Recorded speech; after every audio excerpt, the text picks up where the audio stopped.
can you keep a secret?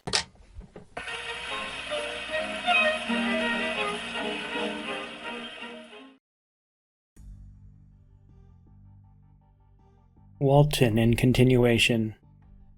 August 16th, 17. You have read this strange and terrific story, Margaret, and do you not feel your blood congeal with horror, like that which even now curdles mine? Sometimes, seized with sudden agony, he could not continue his tale. At others, his voice broken, yet piercing, uttered with difficulty the words so replete with anguish. His fine and lovely eyes were now lighted up with indignation, now subdued to downcast sorrow, and quenched in infinite wretchedness. Sometimes he commanded his countenance and tones, and related the most horrible incidents with a tranquil voice, suppressing every mark of agitation. Then, like a volcano bursting forth, his face would suddenly change to an expression of the wildest rage as he shrieked out imprecations of his persecutor. His tale is connected and told with an appearance of the simplest truth. Yet I own to you that the letters of Felix and Safi, which he showed me, and the apparition of the monster seen from our ship, brought to me a greater conviction of the truth of his narrative than his asseverations, however earnest and connected. Such a monster has, then, really existence. I cannot doubt it. Yet I am lost in surprise and admiration. Sometimes I endeavored to gain from Frankenstein the particulars of his creature's formation, but on this point he was impenetrable. "Are you mad, my friend?" said he, "or whither does your senseless curiosity lead you?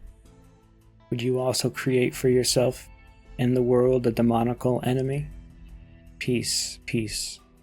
Learn my miseries, and do not seek to increase your own." Frankenstein discovered that I made notes concerning his history. He asked to see them, and then himself corrected and augmented them in many places, but principally in giving the life and spirit to the conversation he held with his enemy. "Since you have preserved my narration," said he, "I would not that a mutilated one should go down to posterity." Thus has a week passed away, while I have listened to the strangest tale that ever imagination formed. My thoughts and every feeling of my soul have been drunk up by the interest for my guest, which this tale and his own elevated my gentle manners have created. I wish to soothe him, yet can I console one so infinitely miserable, so destitute of every hope and consolation to live? Oh no. The only joy that he can now know will be when he composes his shattered spirit to peace and death. Yet he enjoys one comfort, the offspring of solitude and delirium. He believes that when in dreams he holds converse with his friends and derives from that communion consolation for his miseries or excitements to his vengeance, that they are not the creations of his fancy, but the beings themselves who visit him from the regions of a remote world. This faith gives a solemnity to his reveries that render them to me almost as imposing and interesting as truth.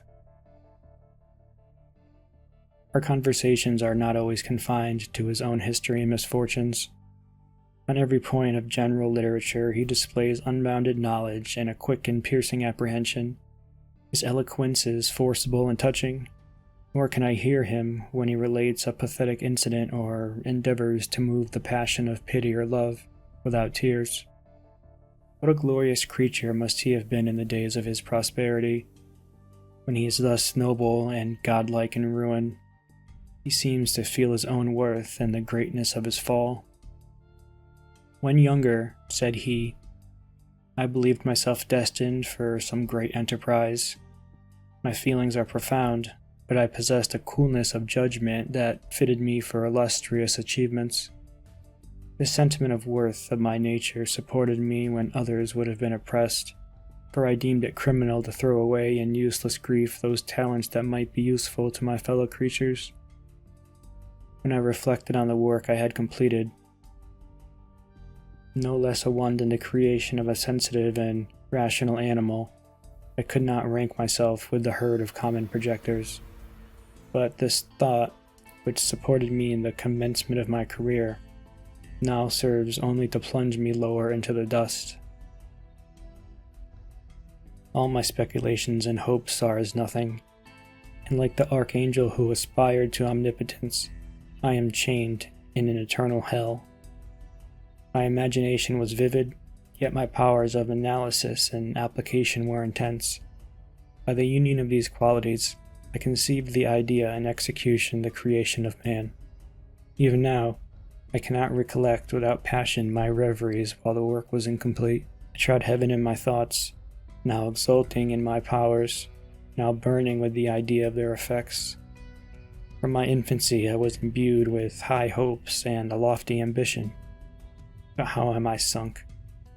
Oh, my friend, if you had known me as I once was, you would not recognize me in this state of degradation. Despondency rarely visited my heart. A high destiny seemed to bear me on, until I fell, never again to rise. Must I then lose this admirable being? I have longed for a friend. I have sought one who would sympathize with and love me.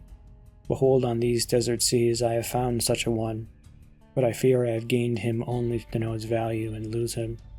I would reconcile him to life, but he repulses the idea. I thank you, Walton, he said, for your kind intentions towards so miserable a wretch, but when you speak of new ties and fresh affections, think you that any can replace those who are gone? Can any man be to me as Clerval was, or any woman another Elizabeth?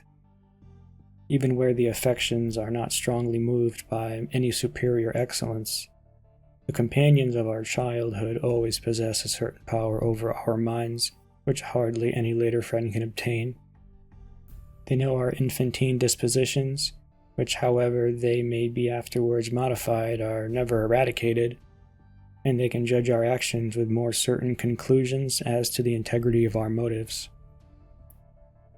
A sister or a brother can never, unless indeed such symptoms have been shown early, suspect the other of fraud or false dealing, when another friend, however strongly he may be attached, may, in spite of himself, be contemplated with suspicion. But I enjoyed friends, dear not only through habit and association, but from their own merits, and wherever I am, the soothing voice of my Elizabeth and the conversation of Clerval will ever be whispered in my ear. They are dead, and but one feeling in such a solitude can persuade me to preserve my life. If I were engaged in any high undertaking or design, fraught with extensive utility to my fellow creatures, then I could live to fulfill it. But such is not my destiny. I must pursue and destroy the being to whom I gave existence. Then my lot on earth will be fulfilled and I may die. My beloved sister, September 2nd. I write to you encompassed by peril and ignorant whether I am ever doomed to see again dear England and all the dearer friends that inhabit it. I am surrounded by mountains of ice which admit of no escape and threaten every moment to crush my vessel. The brave fellows who I have persuaded to be my companions look towards me for aid, but I have none to bestow. There is something terribly appalling in our situation, yet my courage and hopes do not desert me. Yet it is terrible to reflect that the lives of all these men are endangered through me. If we are lost, my mad schemes are the cause. And what, Margaret, will be the state of your mind? Will you not hear of my destruction? And you will anxiously await my return? Years will pass, and you will have visitings of despair and yet be tortured by hope. O my beloved sister, the sickening failing of your heartfelt expectation is, in prospect, more terrible to me than my own death. For you have a husband and lovely children. You may be happy. Heaven bless you and make you so. My unfortunate guest regards me with the tenderest compassion. He endeavors to fill me with hope and talks as if we were a possession which he valued.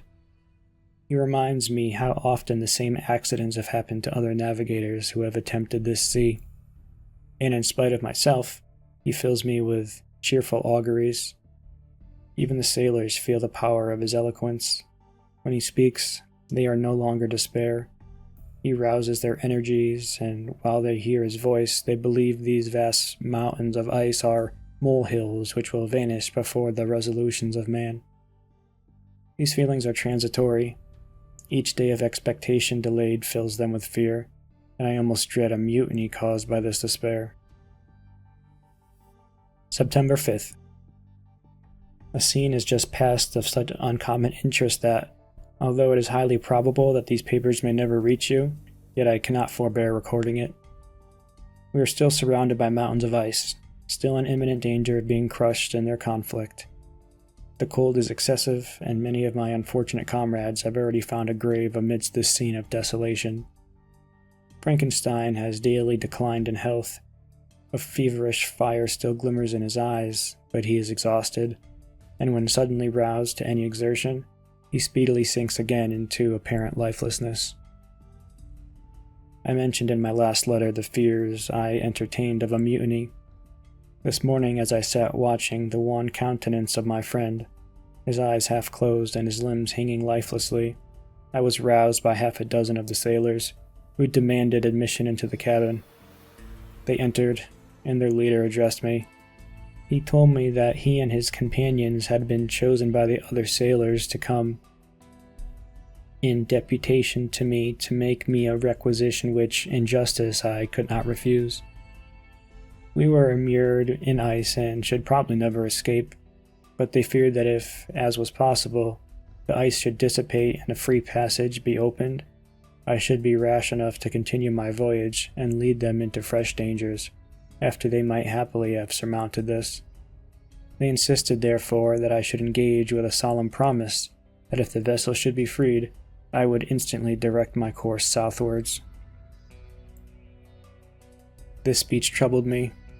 I had not despaired, nor had I conceived the idea of returning if set free.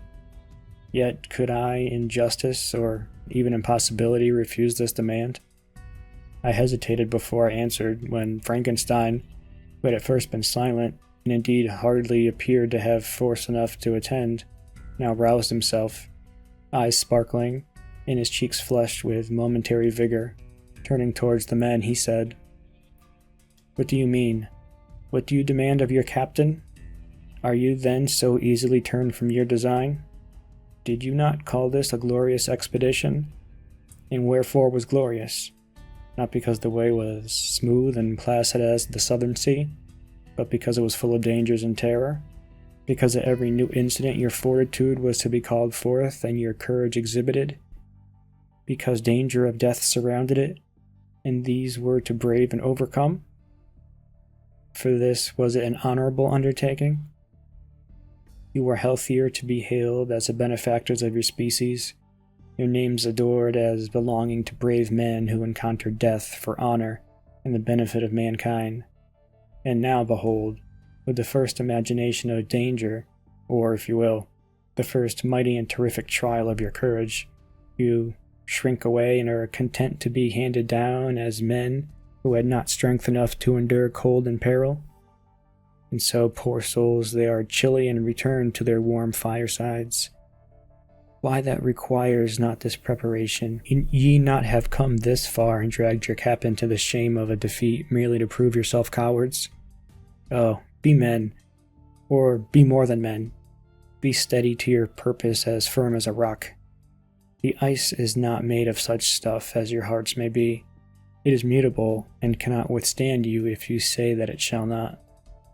Do not return to your families with the stigma of disgrace marked upon your brows. Return as heroes who have fought and conquered, and who know not what it is to turn their backs on the foe."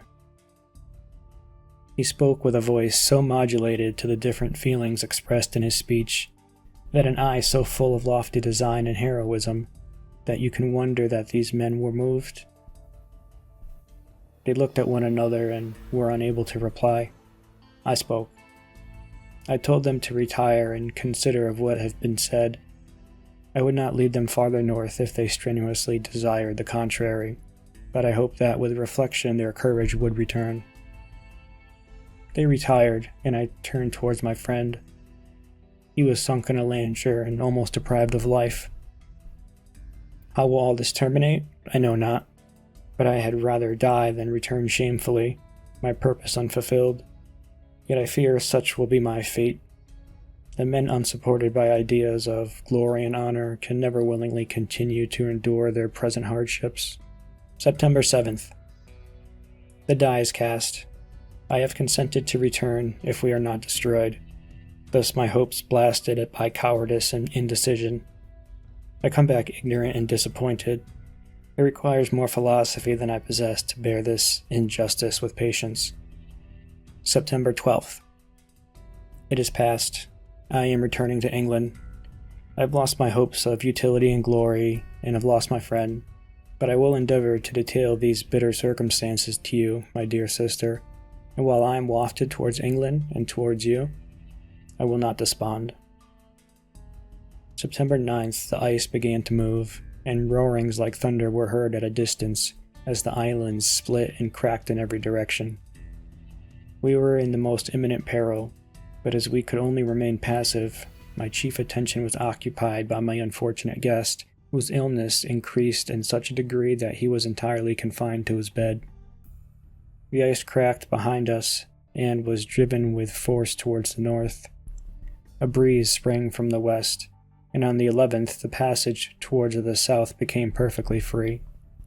When the sailors saw this and their return to their native country was apparently assured, a shout of tumultuous joy broke from them, loud and long continued. Frankenstein, who was dozing, awoke and asked the cause of the tumult. They shout, I say, because they will soon return to England. Do you then really return? Alas, yes, I cannot withstand their demands. I cannot lead them unwillingly to danger, and I must return. Do so if you will, but I will not. You may give up your purpose, but mine is assigned to me by heaven, and I dare not. I am weak, but surely the spirits who assist my vengeance will endow me with sufficient strength. Saying this, he endeavored to spring from the bed, but the exertion was far too great on him, and he fell back and fainted. It was not long before he was restored, and I often thought that life was entirely extinct. At length he opened his eyes. He breathed with difficulty and was unable to speak. The surgeon gave him a composing draught and ordered us to leave him undisturbed. In the meantime, he told me that my friend had certainly not many hours to live. His sentence was pronounced, and I could only grieve and be patient. I sat by his bed watching him. His eyes were closed, and I thought he slept, but presently he called to me in a feeble voice, and bidding me come nearer said, Alas, the strength I relied on is gone. I feel that I shall die soon, and he, my enemy and persecutor, may still be in being. Think not, Walton, that in this last moment of my existence I feel that burning hatred and ardent desire of revenge I once expressed, but I feel myself justified in desiring the death of my adversary. During these last days I have been occupied in examining my past conduct, nor do I find it blamable. In a fit of enthusiastic madness, I created a rational creature and was bound towards him to assure, as far as was in my power, his happiness and well-being. This was my duty, but there was another still paramount to that. My duty towards the beings of my own species had greater claims to my attention because they included a greater proportion of happiness or misery. Urged by this view, I refused, and I did right in the refusing, to create a companion for the first creature. He showed unparalleled malignity and selfishness and evil. He destroyed my friends. He devoted to destruction beings who possessed exquisite sensations, happiness, and wisdom, nor do I know this thirst for vengeance may end. Miserable himself that he may render no other wretched, he ought to die. The task of his destruction was mine, but I have failed. When actuated by selfish and vicious motives, I asked you to undertake my unfinished work, and I renew this request now, when I am only induced by reason and virtue. Yet I cannot ask you to renounce your country and friends to fulfill this task. And now that you are returning to England, you will have little choice of meeting him. But the consideration of these points, and the well-balancing of what you may esteem your duties, I leave to you. My judgment and ideas are already disturbed by the near approach of death. I dare not ask you to do what I think right, for I may still be misled by passion. That he should live to be an instrument of mischief disturbs me. In other respects, this hour, when I momentarily expect my release, is the only happy one which I have enjoyed in several years. The forms of the beloved dead flit before me, and I hasten to their arms. Farewell, Walton. Seek happiness and tranquility, and avoid ambition, even if it be only the apparently innocent one of the distinguishing yourself in science and discoveries. Yet why do I say this?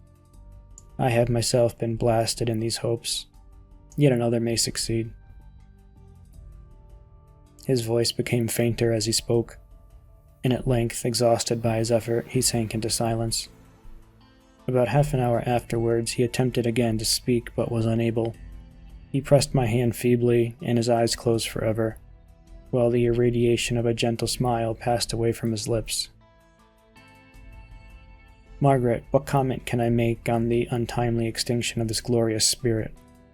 What can I say that will enable you to understand the depth of my sorrow? All that I should express would be inadequate and feeble. My tears flow. My mind is overshadowed by a cloud of disappointment, but I journey towards England, and I may there find consolation. I am interrupted. What do these sounds portend? It is midnight. The breeze blows fairly, and the watch on deck scarcely stir.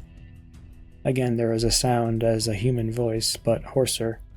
It comes from the cabin where the remains of Frankenstein still lie. I must arise and examine. Good night, my sister.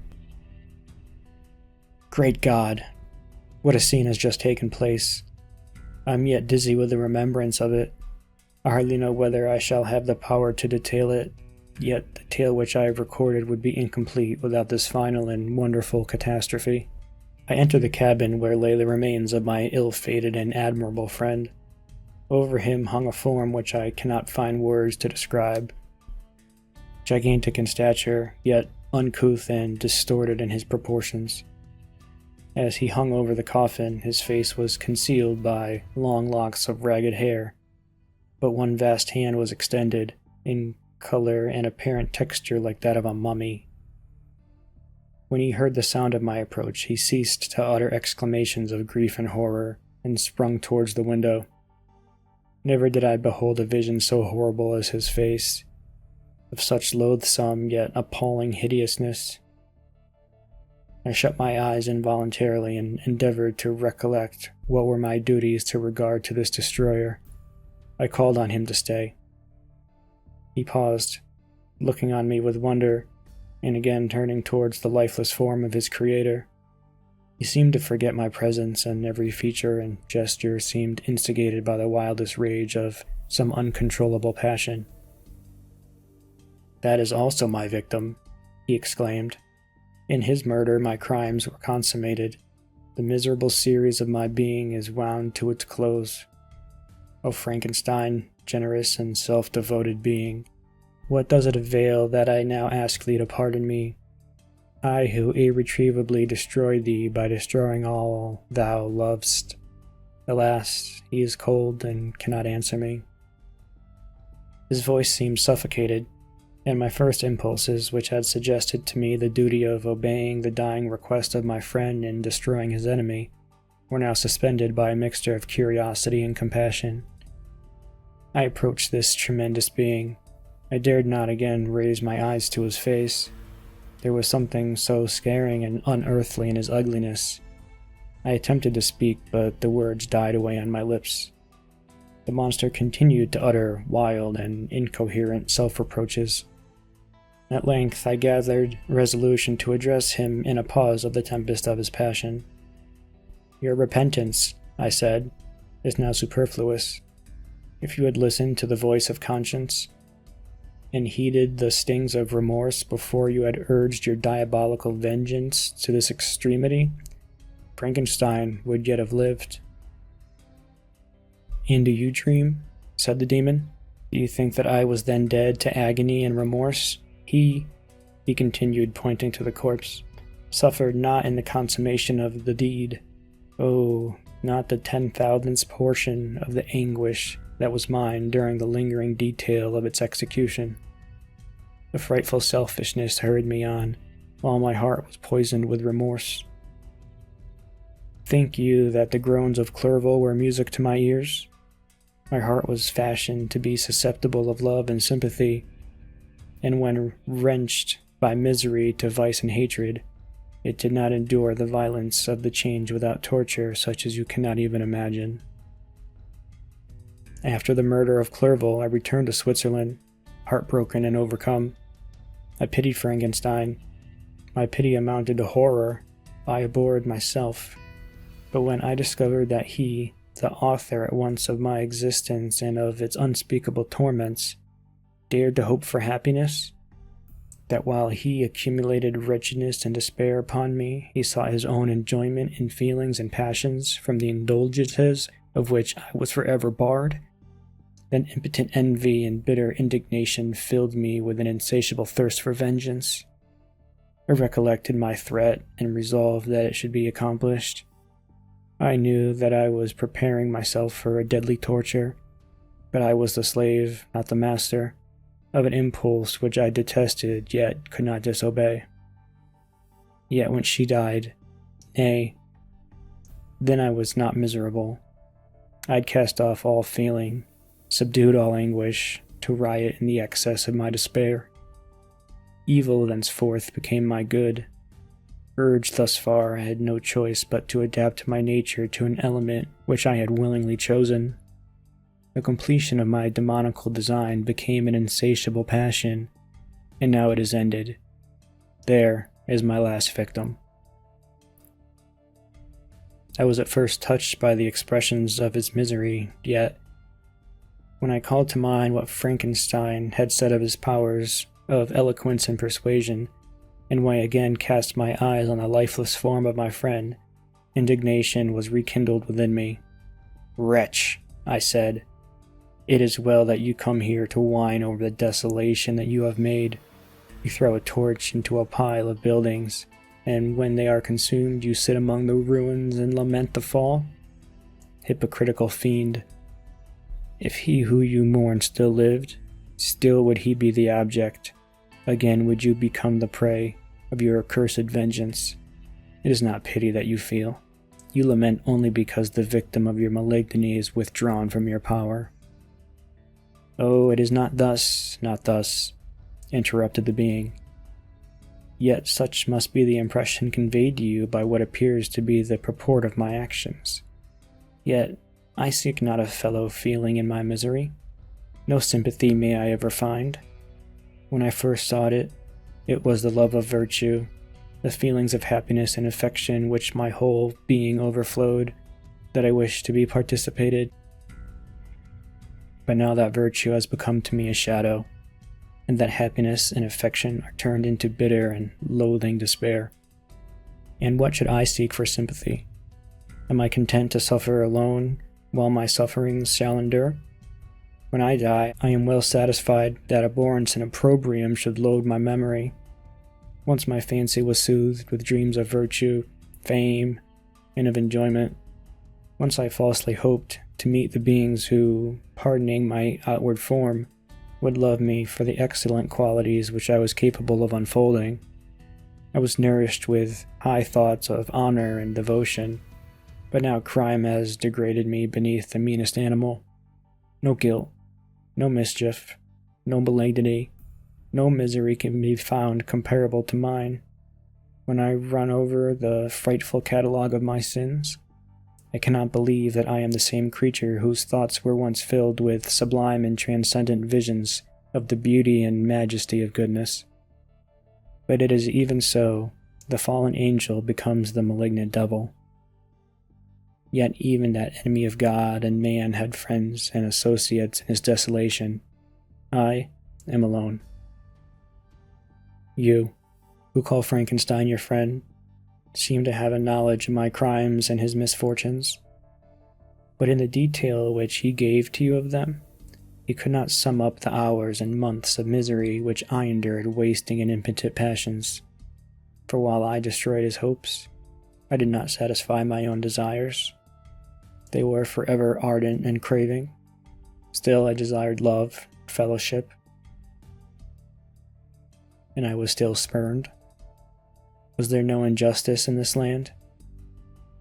Am I to be thought the only criminal, and all humankind sinned against me? Why do you not hate Felix, who drove his friend from his door with contumely? Why do you not execrate the rustic who sought to destroy the Savior of his child? Nay, these are virtuous and immaculate beings. I, the miserable and abandoned, am an abortion, to be spurned at, kicked and trampled on. Even now my blood boils at the recollection of this injustice. But it is true that I am a wretch. I have murdered the lovely and the helpless. I have strangled the innocent as they slept, and grasped to death his throat who never injured me or any other living thing. I have devoted my Creator, the select specimen of all that is worthy of love and admiration among men, to misery. I have pursued him even to that irredeemable ruin. There he lies, white and cold in death. You hate me, but your abhorrence cannot equal that which I regard myself. I look on the hands which executed the deed. I think of the heart in which the imagination of it was conceived, and long for the moment when these hands will meet my eyes, when that imagination will haunt my thoughts no more. Fear not that I shall be the instrument of future mischief. My work is nearly complete.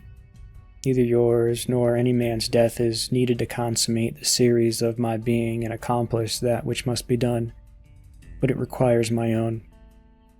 Do not think that northern extremity of the globe I shall collect my funeral pile and consume to ashes this miserable frame, that its remains may afford no light to any curious and unhallowed wretch who would create such another as I have been. I shall die.